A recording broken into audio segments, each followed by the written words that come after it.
اللہ تبارک و تعالی نے قرآن مجید فرقان حمید میں تمام انسانوں کے لیے، تمام لوگوں کے لیے پیغام دیا اور فرمایا کہ یا ایھا الناس، اے لوگو، انا خلقناکم من ذکر و انثی، کہ ہم نے تمہیں ایک باپ اور ایک ماں سے پیدا کیا ہے،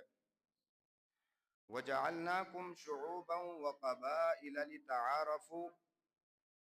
اور ہم نے تمہیں جو مختلف قبیلے اور قوموں میں تقسیم کیا، یہ صرف تمہاری پہچان کے لیے کیا ہے کہ تاکہ تم ایک دوسروں کو پہچان سکو۔ ان اکرمکم عند اللہ اتقاکم، تم میں سے سب سے زیادہ اللہ کے نزدیک افضل اور باعزت وہ ہے جو سب سے زیادہ تقوی رکھتا ہو۔ اللہ تبارک و تعالیٰ کے نزدیک